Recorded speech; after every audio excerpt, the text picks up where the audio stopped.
Oh, while we're waiting for a few more people to join and get started, I'll try to keep today's conversation to probably about 30 minutes or so. There'll be a fair amount of text on my screen, which is done by design. Goal is I'll share this out afterwards, probably sometimes later in the week. That way, you guys can read through in a bit more close detail. There's also going to be the built-in chat function in Zoom. I think by now we're all probably pretty accustomed to using it. Drop people questions in there if you guys want to take a couple seconds and just kind of react to the type of program that you offer. That way, if I need to kind of cater today's conversation around something more specific, I can. I also want to make these conversations as dynamic as possible. So any other kind of questions or comments or insights that anyone who wants to add, feel free to toss them in the chat at any time. We'll either kind of answer them as we go and we'll kind of interconnect it, or we'll wait till the end for more of a high level Q&A. But well, let's go ahead and get started. I'll do my best to hopefully let people in as they join. Excuse me. A couple quick thoughts here. So maybe to set the stage a little bit, I'll give a quick introduction of who I am and kind of having this conversation. But really, today's goal is to talk about like how do we measure social impact through your grants and through your scholarships while streamlining a lot of the operations.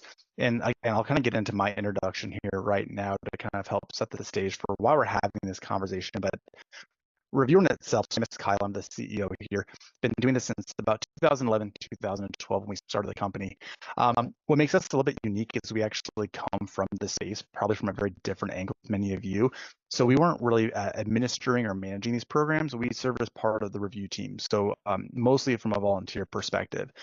So we kind of saw and witnessed firsthand kind of that transition that went from paper-based processes. So if you can believe it or not, I think a few of you have noted that you run both scholarships and grants. So, try to imagine this process being done through paper. So literally physical binders being mailed out to the teams for review and selection. While we're having today's conversation is then we kind of lived through that second phase, which is using technology. And what that really meant was a wide variety of, built-in web forms and downloading of documents and a ton of spreadsheets. And when I mean a ton of spreadsheets, I mean tons of them. And what we basically did is we elevated the experience for the people who are applying and who are submitting, but we probably created equal, if not more work from an operation perspective and way more work from the review and selection side of things. And then what we started to see happening was lost and disconnected information.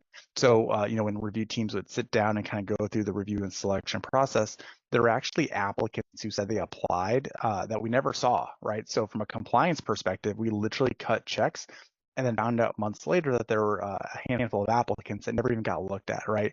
So it's a bad look on the organization. It's obviously very unfair to them, but it's also posing a pretty significant compliance risk. On that same note, we also started to see because the redaction of data became very challenging, the review teams and the committees, they could see a lot of information they probably shouldn't. So they knew who the applicants were, they saw PII, they saw demographic details, and ultimately that led them to make very unfair bias in their selections, both from that and the lack of structure. So these were the experiences that led us to the Build Reviewer. At this point in time, we do thousands and thousands of both scholarships and grants in a wide variety of industries. Many of you guys here today are working for companies or brands, as well as foundations, either from the corporate foundation or potentially partner foundations.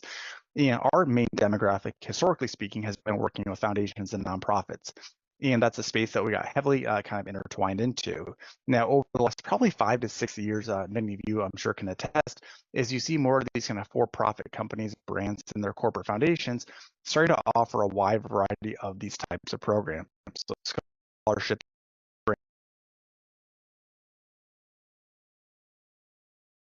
that. And you guys all have like a background scholarship, aren't your bread and butter. It's not kind of where your background came from, nor should it be, right? But at the same time, you've been tasked with kind of managing these very, very important programs.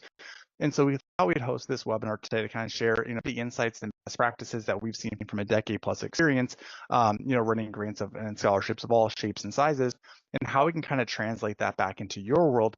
That way you can kind of create both operational efficiencies for yourself, but also allow you guys to have much more impact with these programs. Because at the end of the day, you run them for a wide variety of formats.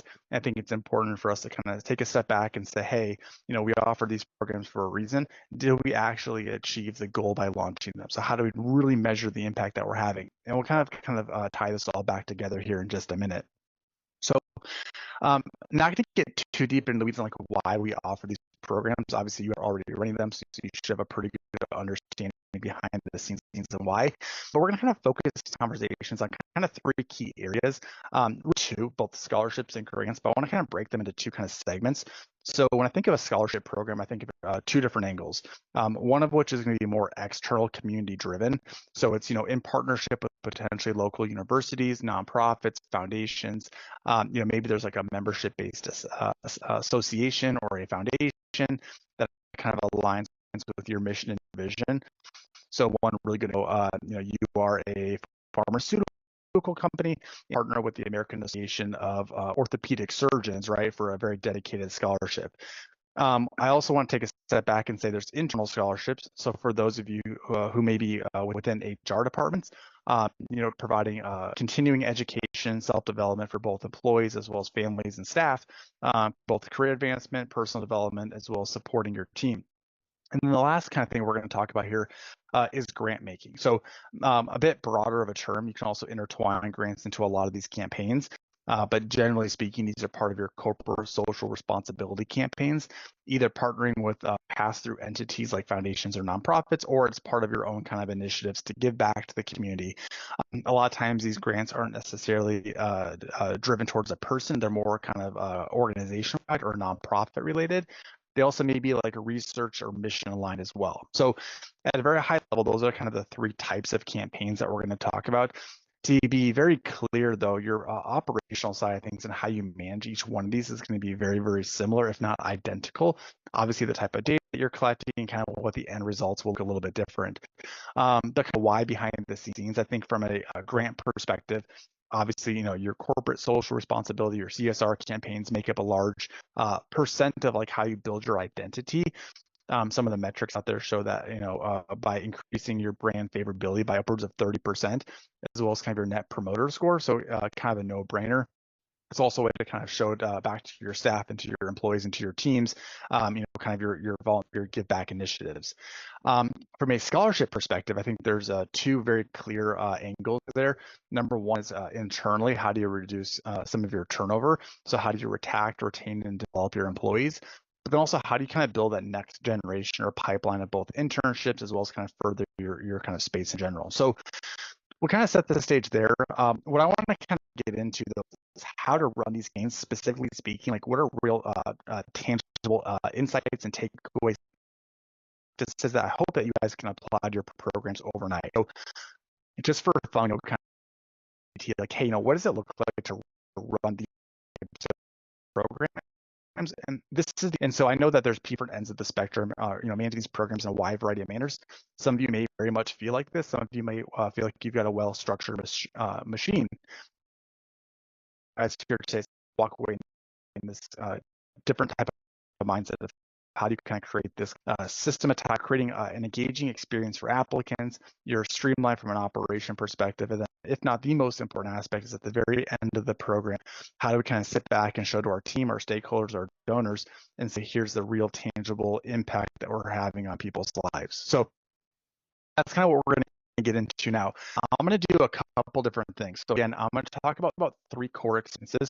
I should rephrase it. I'm going to talk about four experiences: the applicant experience, the operation experience, what the review and selection experience looks like, and then we'll talk about, again, impact reporting and measuring impact. Reviewer here just a little bit. My goal today is not necessarily to show you reviewer and kind of demo the platform, although if you guys want to see the platform, by all means, let me know.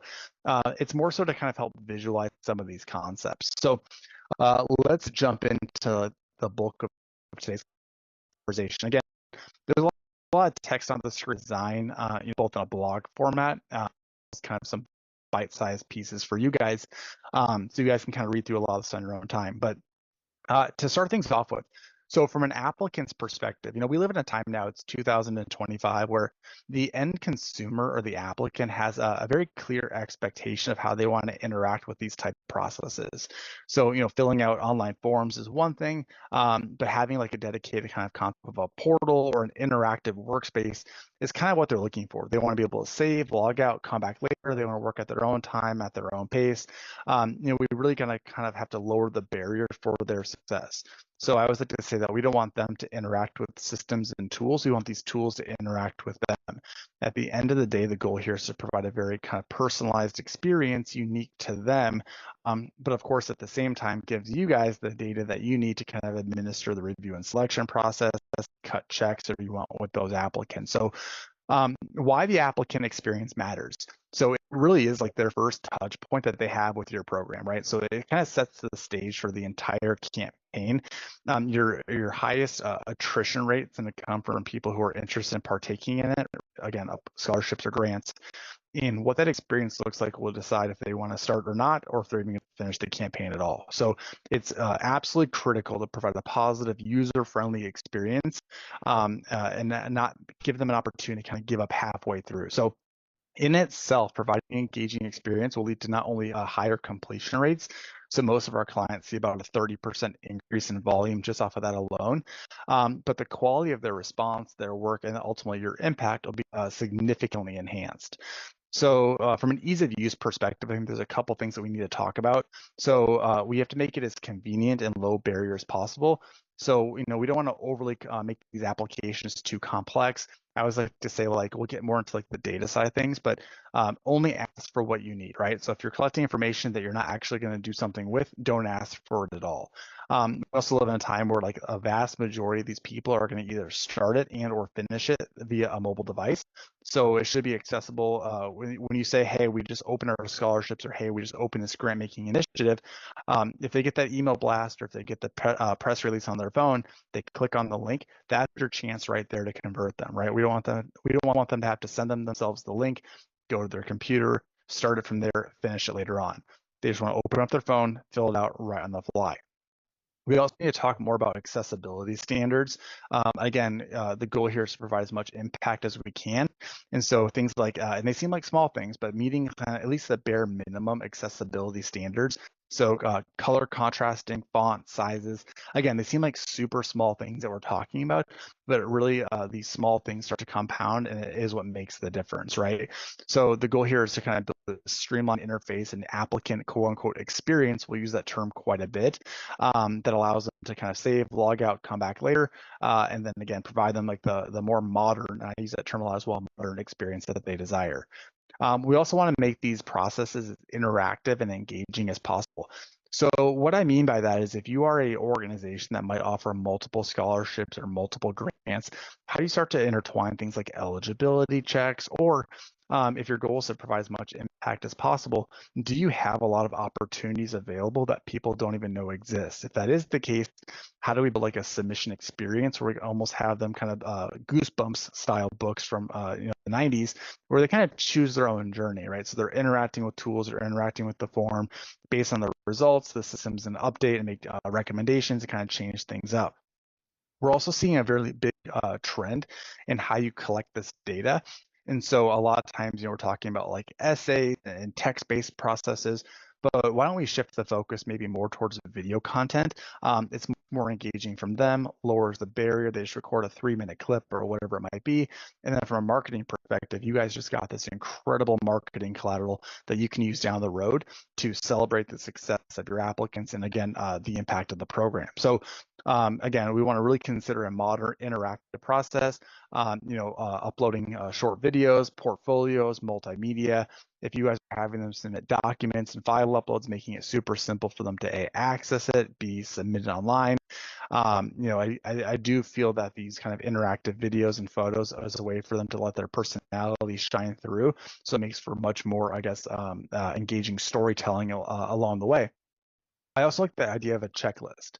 So a lot of times applicants don't know what's being requested from them.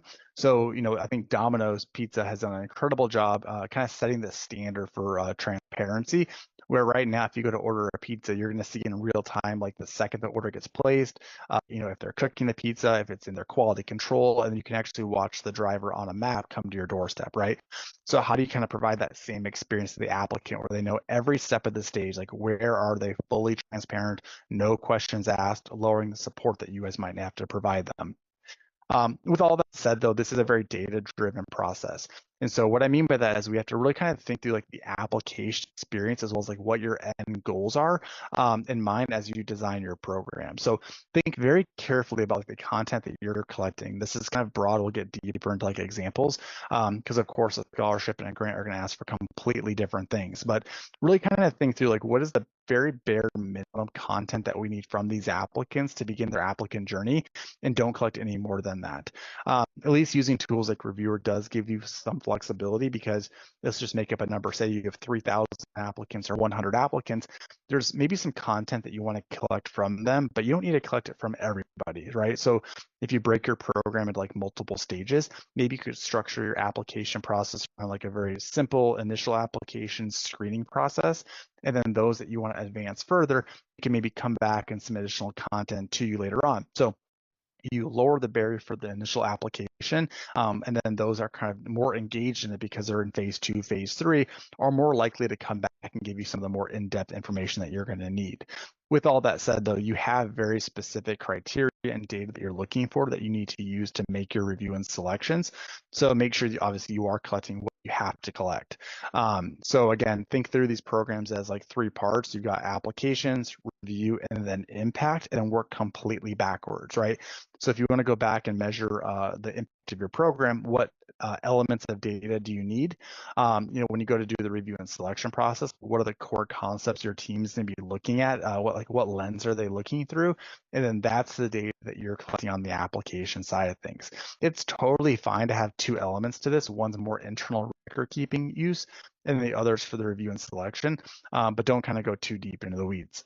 So what does this look like? I mentioned before that most of our clients are seeing about a 31% increase in application rates. For many of you, increasing volume isn't the end goal, and that's totally fine. What I would argue, though, is that you're going to have much higher quality content, which in return makes the experience even that more engaging for the review team as well. So 2 really quick examples. So from a scholarship side of things, I want to break your application structure into probably 3 to 4 again, not everybody cares about academic achievements. You might be looking more for like community impact or personal storytelling. So take this with a grain of salt, use what you want. But for me, it's academic achievements, right? So if you're applying for a scholarship for school, like what are your grades? If it's an internal scholarship for your staff and for your employees, it might be more aligned with like their current job obligations and like where they want to be 3 years from now. Number 2 is I love to drive community impact. So tell us more about your volunteer activities. How are you impacting your communities? If it's a financial need, I think it's really important to get a snapshot of like how financial needy are they. Sometimes income doesn't tell the whole story. So learn more about income, tax documents, FAFSA for some of you who are targeting the youth or from education. And then the most important aspect here is in a very competitive application landscape, how do you give your applicants a voice and help them differentiate themselves versus one another? And to do so, that's through 2 things. One is going to be personal storytelling. So that's both text-based essays, as well as potentially considering like video essays. And then number 2 is external references. We'll come back to that more later on, but just to kind of give you a quick little snapshot, we've kind of shifted away from the traditional model of collecting reference letters. Letters are more of a reflection of the writing ability of the person writing the letter, not necessarily who it's for. And so with that in mind, how do you also create a very consistent review where every one of your review staff members are comparing apples to apples? You do that by creating what I call reference templates. So you lower the barrier for success because they're and they answer a series of questions, like what are 3 to 4 things you want to reference to talk about, and they just answer it right there. So again, it's not the old school letters, it's more so like a very structured template approach. From a grant making side of things, similar concept, some of you still may be doing references. The major difference now is that you're kind of building a persona around probably a foundation or a nonprofit, whoever the grantee is. So you have to get kind of deep into like, what is the project? What are your budgets? What are your funding needs? For me, I like to again loop this back to how we're going to report impact. So like, how sustainable is this? As a grantee, like how are you going to measure your own success? What are your own KPIs? And then that's how we're going to hold you accountable down the road for some of your impact reporting as well. One kind of key note there before we get into operations are the file uploads. So all of these programs are kind of they're private in nature, right? We're collecting very personalized information. So if you are collecting budgets, financial statements, tax documents, transcripts, name it, just make sure that we have a protocol in place to handle this very sensitive information. So we'll kind of get deeper into SOC 2 Type 2 compliance, but we really have to be careful. Social security numbers, are we exporting things? Is it living in spreadsheets? Is it living within our inbox? Ideally speaking, this entire process lives in one centralized hub that already has data security and compliance in mind, just to kind of take that off of your plate. So with all that said, I'm not going to use multiple examples. I just want to kind of show you by a very clean, modern experience. So at least for me, I want to make sure we think of these programs as profile-centric. There are so many moving parts. You've got people, submission forms, file uploads, communications, ongoing impact reporting. So from an applicant's perspective, we have to kind of start that stage early on in order for us to aggregate this entire process into one systemized approach. So ideally speaking, applicants are going to go through your website. I want to make sure that your branding stays intact, colors, logos, integrations, whatever it might be. So applicants feel like they're interacting with you and your brand, not necessarily a third-party vendor. But they basically create their profile, and then they begin their application journey. So this is a very common scholarship process where, again, it's going to be mobile friendly. I could be doing this on my iPhone at 10:30 at night. I can save, I can log out, I can come back later. And basically what I'm doing is I'm building a very low barrier persona or profile of who I am as an applicant. So in this example, it's who am I? I did add this for us here to talk about today. So it seems like, again, a lot of these are very small things, but they do incrementally start to compound, which is what provides a great experience. But if you have a program with scholarships and grants with very clear eligibility, don't tell the person to read the eligibility and then decide to apply or not. Build the eligibility into your submission experience. So the answer is a series of questions, and the systems can do checks that says, yeah, you know what, they are eligible to proceed, yes or no. On top of that, if you offer multiple scholarships or multiple grants, in a perfect environment, you actually create this ecosystem where it's one centralized place where everybody goes to start their journey. And then based off of their persona, your systems can make recommendations and say, hey, so-and-so, based on what you just submitted, these are the 3 grants or the 2 scholarships that we actually have available. Which of or all of them do you want to submit for? So one central entry point for everybody, and then leveraging, again, what I call a personalized experience to then convert them into whatever the dedicated campaign might be. From there, I talked a little bit about both financial needs as well as community involvement. So in this case, the applicant comes in, they're uploading the transcripts, they're telling us more about their class ranks, their GPA. Again, this is going to be very custom. I can't iterate this enough that your application for both a scholarship and a grant has to align with your own personal mission and vision. So program design is at the forefront of everything. Some self-reflection of like, why are we running these programs? And that why will impact the type of data that you're collecting. I want to kind of pause here on this next page, which is that personal storytelling. So again, making it very easy for applicants to come in, key in their essays. Maybe they want to add, 150 words, stop, go supper, come back later, so they can save, return. Video essays, making it very simple for them to record their video, upload it directly into the system. We do not want them getting bogged down in size limitations, file types. I don't want them to have to go to YouTube to upload their video and then come back and upload the link, right? I want this all done in one centralized place. And then the last thing here is those references. So I'm not sure if any of you are collecting references currently within your programs, but I talked about the 3 experiences: applicant, operation, and then review selection. This would kind of be a quasi-4th experience, and these are external people. So in this case, the applicant can actually tell us who the reference is, and then we'll leverage automation. So we'll say, hey, so-and-so, you've been asked to write a reference on behalf of Kyle, click here to do so. And they just simply click on a link and they enter the reference portal. So the beauty of this, again, is you can still absolutely do the more traditional reference letters, but the more modern approach would be like, hey, rank this applicant on a series of these qualities that we're looking for. Or, maybe you have 3 short answers that you want the references to fill out, like essay prompts that align with, again, what you're looking for in a candidate.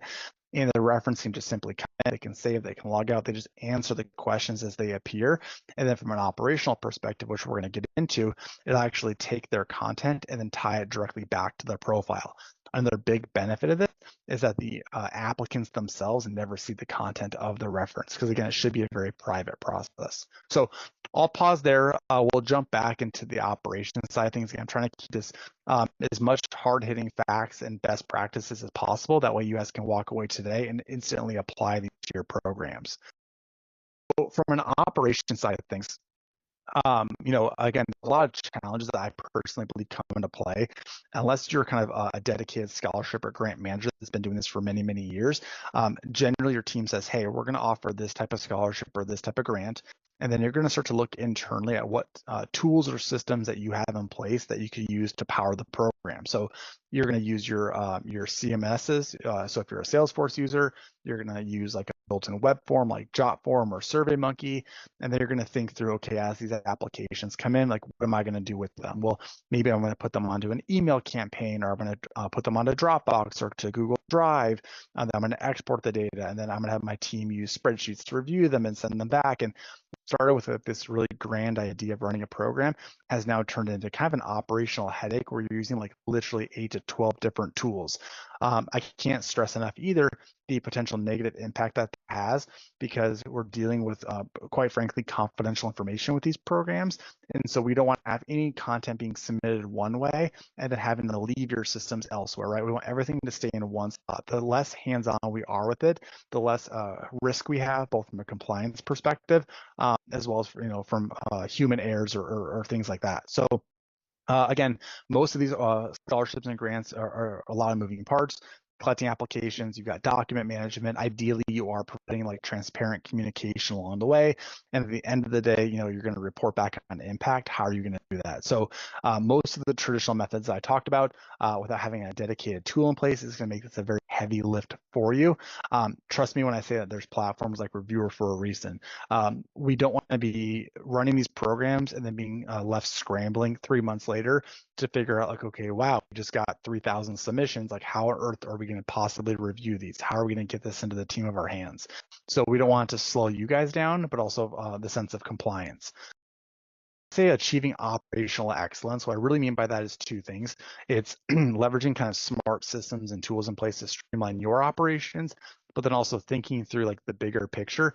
You make up like a third of the program. So how do we also streamline the operations for the other stakeholders involved, applicants, review committee members, your board, or kind of your founders, whoever it might be. So the goal is to try to move away from these fragmented tools as much as possible into one centralized hub. And again, two reasons why we do that. One is efficiency, and then two is risk management. So I'll share this slide out later on. You guys can kind of read through some of those things. So for me, I use that term SOC 2 type 2 before earlier on. I think the applicants nowadays are more aware of like data security and privacy.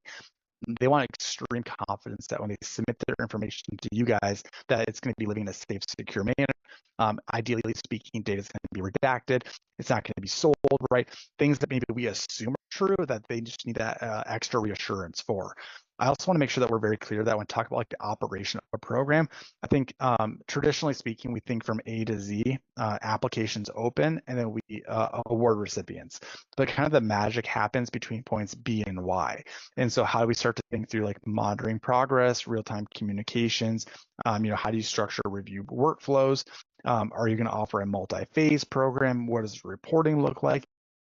This kind of plays hand in hand, and generally speaking, each one of those elements will impact the next, right? So if I want to go back and report on one thing, I have to make sure that we collected it in one way. If I want to run a multi-phase program, I have to make sure that we created the automations that avoid you guys from having to manually move people around and manipulate stuff. So going to this example, at a very high level, at least within Reviewer, I want all of you guys to have like these dashboards. So basically on a per program basis, you got this command center. Never again do I hopefully see you guys having download, export, go to your forms, go to your CMS, go to Google Drive. You have a one-stop shop to manage the entire operations.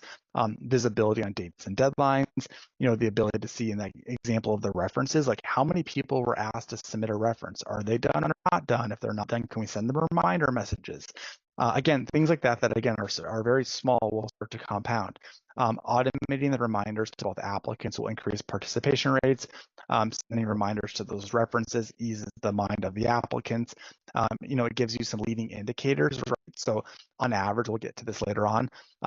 Most people can't review more than 20 or so submissions a piece, right? So if you've got a larger program or it's growing tremendously, are you getting like insights into like how many in progress submissions you have?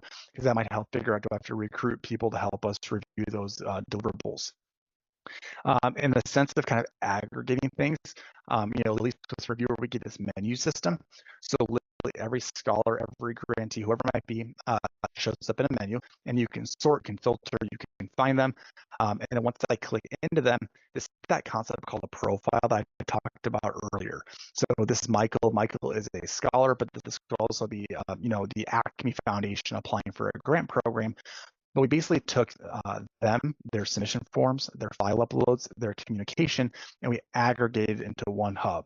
So I can pull Michael's profile and I can instantly see in real time the content that Michael submitted to us.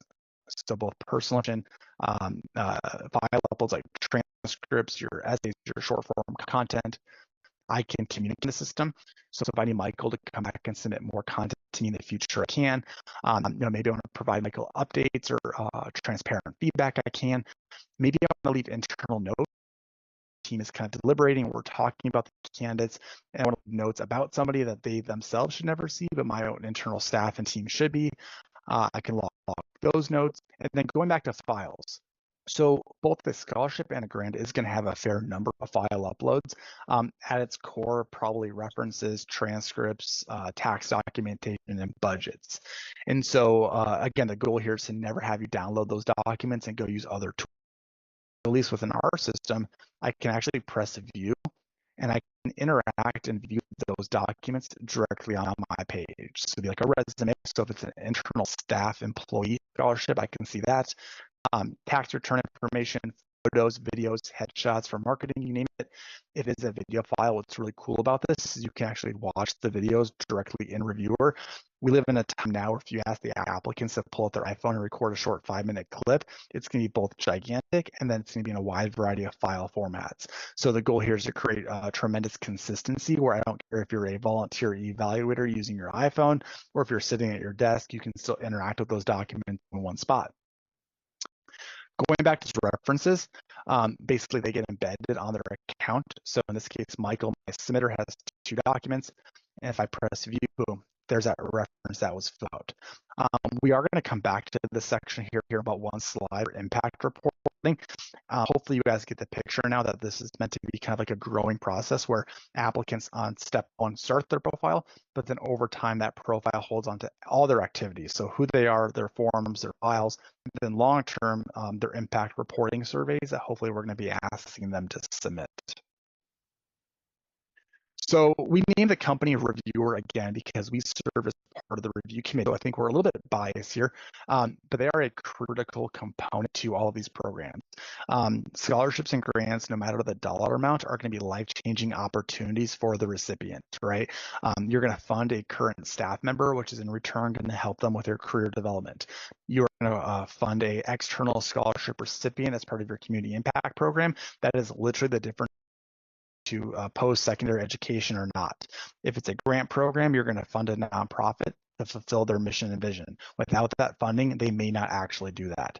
I know it seems very cut and dry, but it really is. And so with that in mind, we have to put our review teams in a position for success.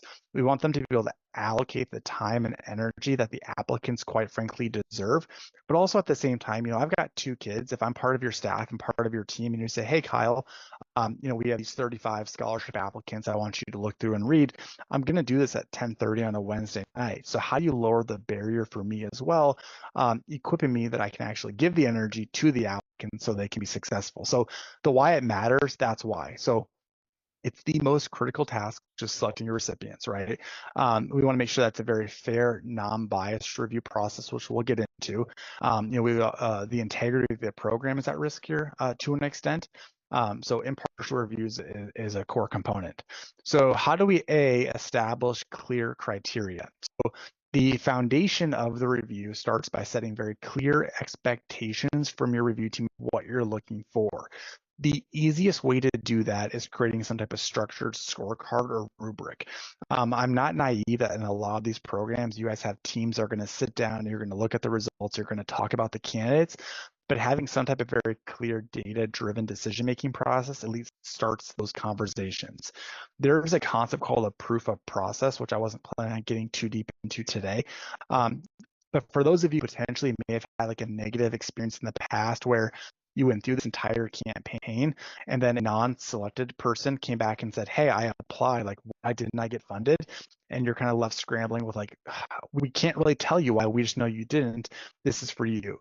So a proof of process would basically be a public statement that you have on your page, both scholarships and grants, that says, look, when you apply for this program, this is the experience that you're going to have.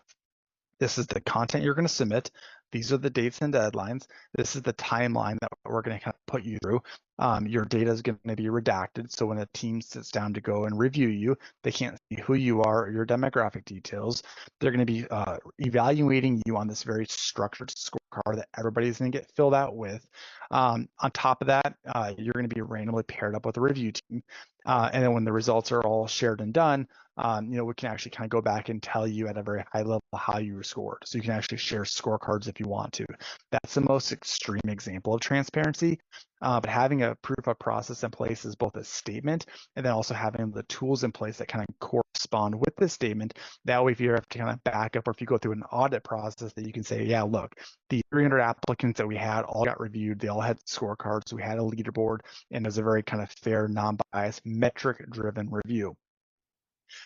Those metrics also help provide consistency for your team. One thing we want to avoid doing is having a bunch of people saying, yeah, we'll help out, do the review.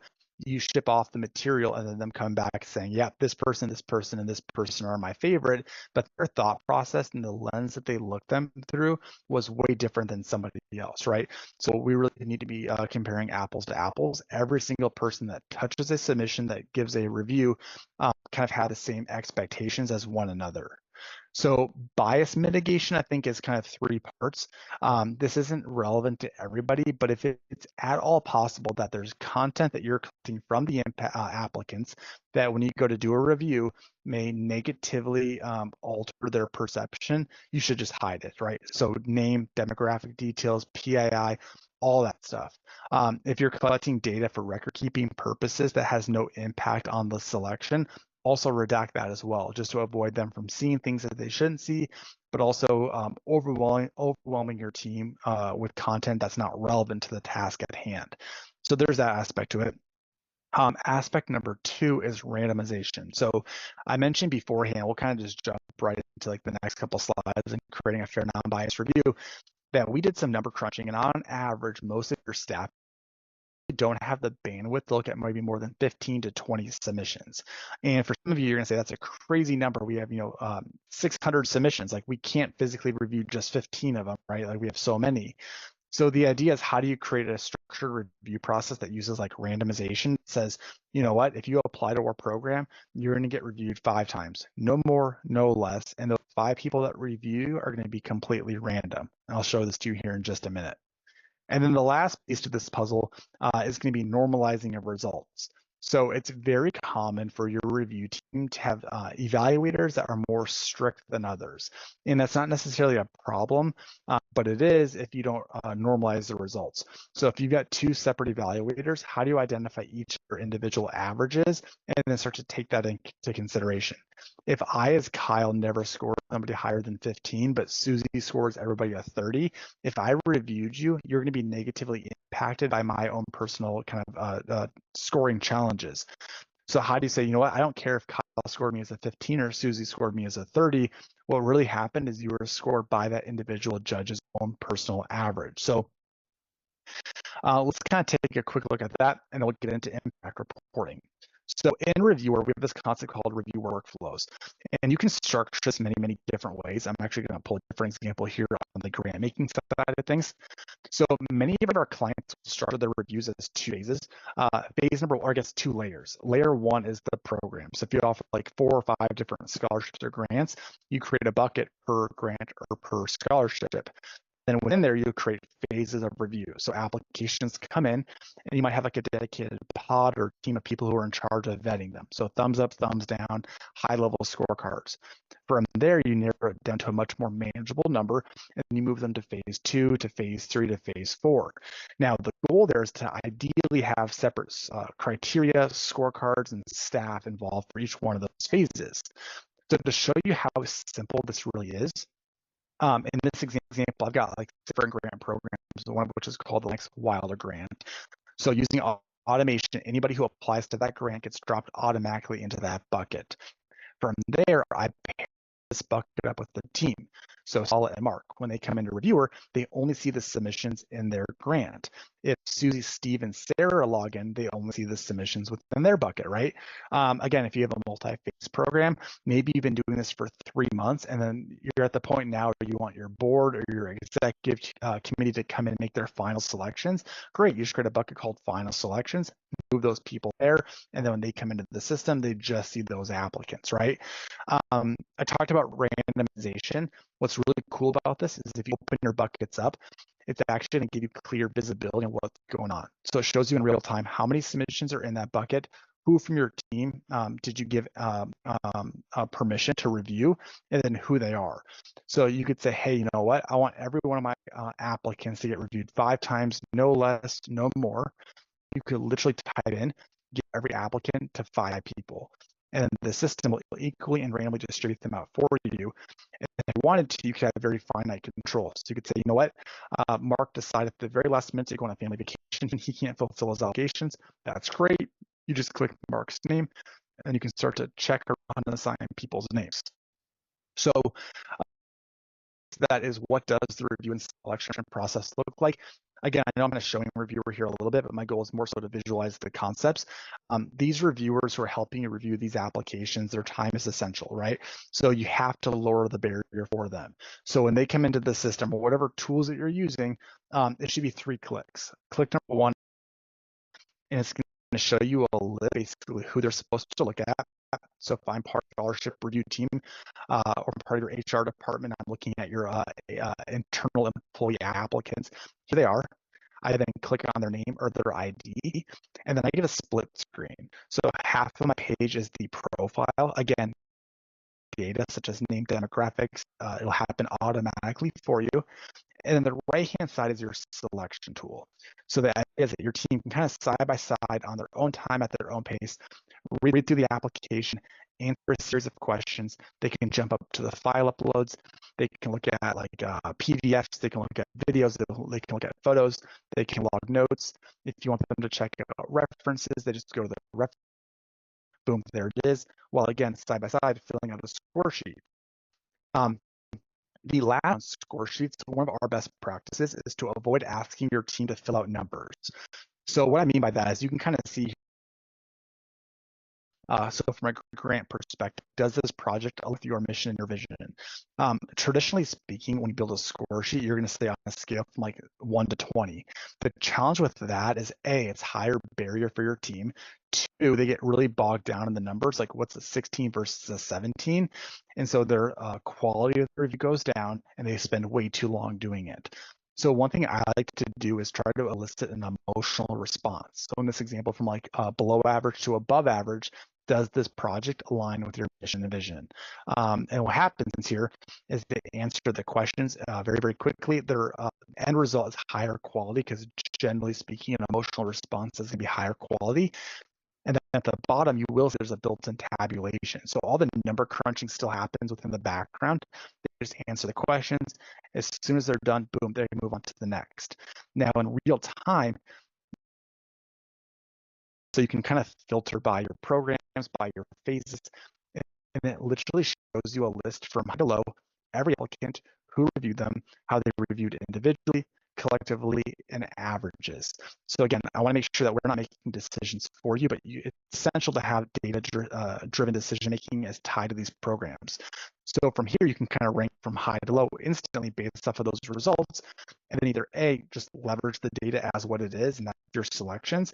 B, maybe the multi-phase program, so you can kind of select people at the bottom, advance them from this to the next. Or C, maybe you use this as a deliberation tool. So you pull this up and your team kind of talks about it, and then you can start to rearrange people and make different selections based off of the subjective feedback from your staff. So as we kind of move on, the last thing I want to talk about here is measuring impact. And it's actually a very simple conversation, but the practice itself is quite challenging. So I call this building impact frameworks. This is going to be a very subjective, unique element to each one of you. So why measuring impact matters is at the end of the day, we have to be able to report back to ourselves, our teams, and to our stakeholders that we offered this scholarship for this reason, or we did this grant for this reason, and did we actually meet the program goals, right?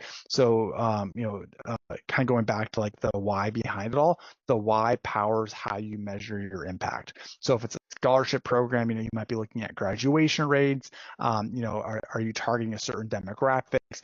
Were you able to convert a certain number of scholars into interns or employees? If it's for staff development, right? Like, what was the success rate look like? If it's a grant program, a bit more challenging. So like, what were the projects that we funded, the type of projects, the demographics, what was the spend through rates? Does it require additional ongoing deliverables? And then kind of going back to your application design, we're asking our grantees to kind of self-report, like how are you going to hold yourself accountable? Like what are your measurements for success? And then leveraging those responses to tell us, like, did they achieve their program outcomes, right? So I'll just kind of leave it at that as far as the insights go. It's one of, if not the most important factors to all of these programs is to be able to sit back and measure success, but how you measure success is going to be very unique to your application forms and your mission and your vision. What I want to talk through though is how to do this, because quite frankly, once you come up with like how you want to measure success, it's not challenging whatsoever. What is challenging is getting the applicants or those that were selected to self-report, right? So what happens generally is that you go through this entire program and then you have people and you say, hey, we're going to cut you a check. And then, hey, by the way, in 6 months, send me an email with like the results, or you have this informal process in place. That in itself is a huge barrier for them to come back and do it. And two, it's virtually impossible for you to generate reports to build those impact dashboards. So at least with Reviewer, here's how simple it is. If I go back to this page a couple slides ago, you're going to notice that there was a section called supplemental forms at the top. So once the applicants are actually done filling out their applications, they go to supplemental forms, and they're going to have an experience that looks something like this. So they log back into Reviewer, and there's a big old button that says Add New. And what you're going to do is you're going to create a timeline, right? So every 6 months, or I want one report due in 6 months, one due in 1 year. And they just simply click Add New. They say, well, what are you trying to add? So in this case, it would be an acceptance packet or a grant impact report. And then as soon as they select what they want to fill out, boom, it just opens up right in front of them. So if I'm a grantee, I'm going to come back, I'm going to tell you more about like how much money I received, what were my stated goals versus my actual outcomes. I'm going to explain the differences. These are my self-reported measurement impact, right? So I told you I want to report on these. Here's the actual results of them. Again, discrepancies. How sustainable is this? Do you need additional funds to update your budgets? And then all of this data gets aggregated amongst all your applicants, and that is what in real time powers your impact dashboards. So the beauty of this is that the applicant literally just message or they get an email, click on the link, they just answer a series of questions, boom, they're done. Super low barrier. And then once they submit it, it actually gets back on their profile. So if I go back to my goal, I had beforehand all of their references. Now I have ongoing forms that they submitted. So from a reporting perspective, it all lives on their account, which makes reporting very, very feasible. So I went a bit longer than I wanted to here. Hopefully there was a couple key takeaways that you could apply to your programs right away. But again, to stress the importance of impact tracking, it in itself is not challenging. What makes it very challenging is number one, figuring out like how do you want to measure success. Number two, getting people to actually submit those forms. So that's why we kind of lowered the barrier with this model. And then number three is being able to actually report back on it, because if we don't have a mechanism in place to get them to self-report, then we physically can't report back on. So with all that said, I'm going to go ahead and just kind of mute myself for a couple quick seconds. I'm going to share out this slide. So give us a couple of days. We'll give a recording of this conversation. We'll give you the slide deck. We're going to give you real examples, both on how to run these programs as well as how to measure impact. You'll write a blog alongside it. That way there's any kind of follow-ups. But what kind of questions can I start to answer for people, either about how reviewer powers these programs or potentially even like challenges you currently run into as you manage these, maybe not from a technical perspective, but more process or best practice. The beauty of what I do is I am fortunate to speak with thousands and thousands of organizations running scholarships and grants at for brands, for foundations, for universities, for nonprofits, for associations. By now, I've seen virtually everything, so hopefully there's some type of insights that I can at least provide on that front.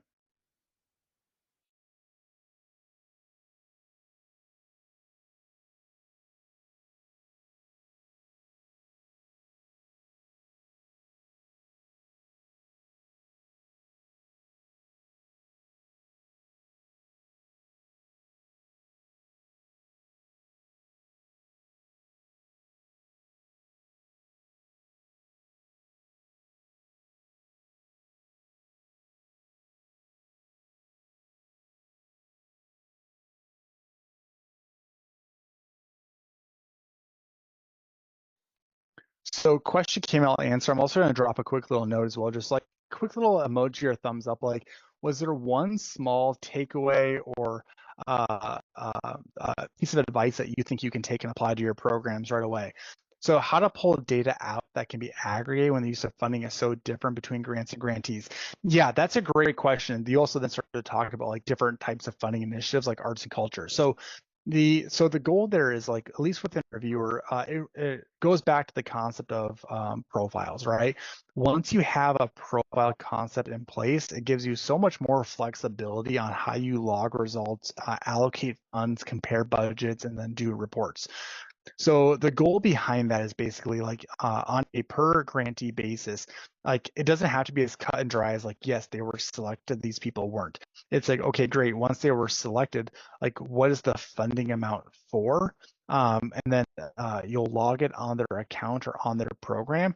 And so when you start to aggregate data, you can do things like, here is like the 7 to 12 different like project categories that we have people apply from. Here's how much funding was dispersed amongst them. Here's average funding per grantee.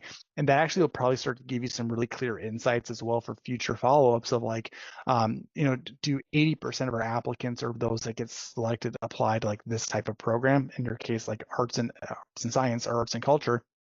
And if so, like, should you be opening up other initiatives, other demographics, or are you focusing more solely on that? So it's really like, how do you pull data out that can be aggregated?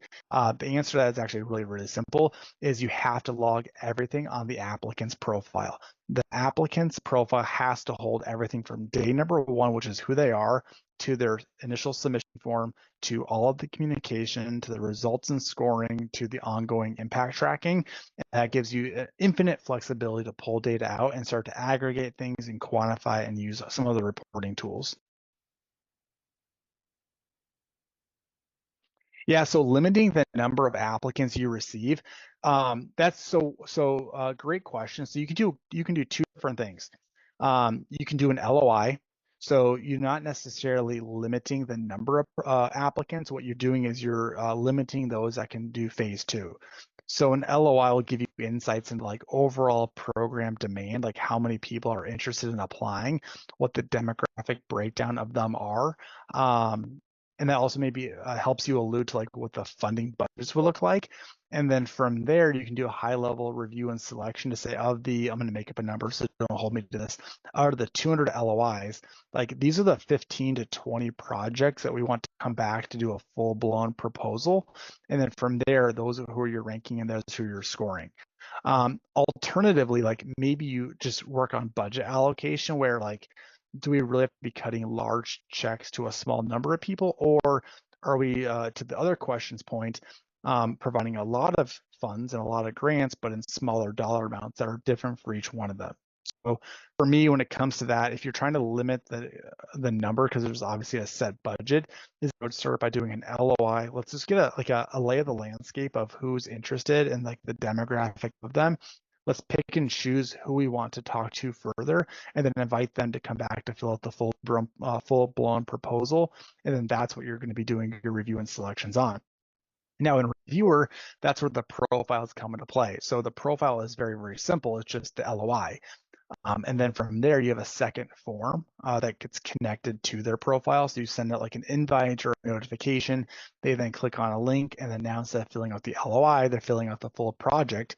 But when you pull their proposal or when you pull their profile, now you have who they are, you have their LOI application, their proposal application, and then all those other ongoing deliverables I talked about.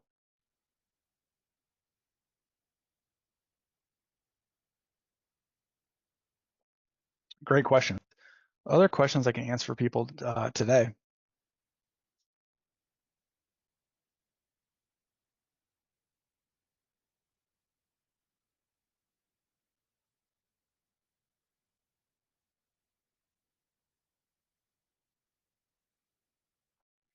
And I'll hang out for as long as you guys want. So any questions you have for me, let me know. I'm not naive. Many people attend these webinars because, they're interested, like, hey, can this platform work for me? If that's the case and you want to talk more, I'd love to have that conversation. But at the end of the day, we built Reviewer because we in ourselves are a mission-driven organization.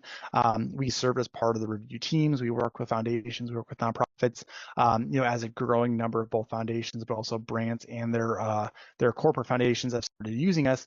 The need to provide insights and best practices and kind of a real tangible framework or template of how to run these programs the right way has really kind of what drives us.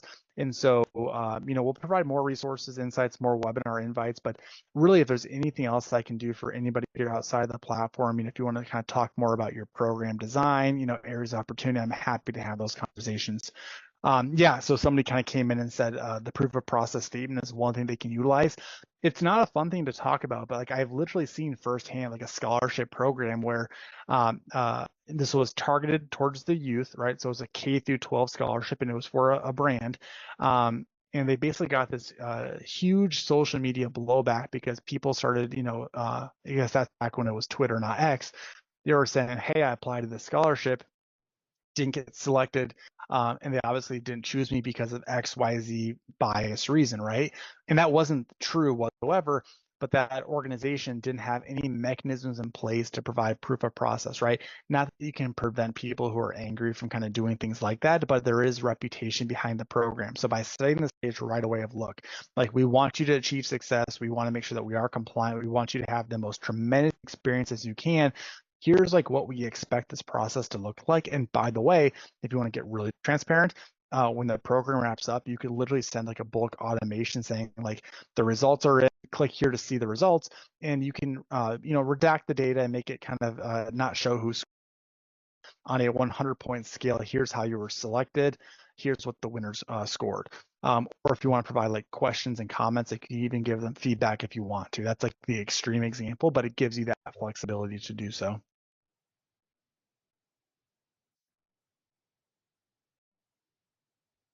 Other questions before we break for the day?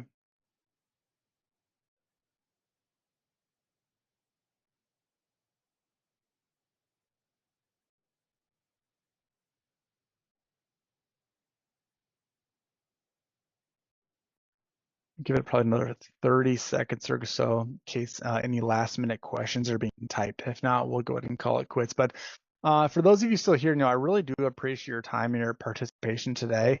Again, if there's anything else I can do for any of you, either program design, talking about best practices or challenges that you might be facing, let me know.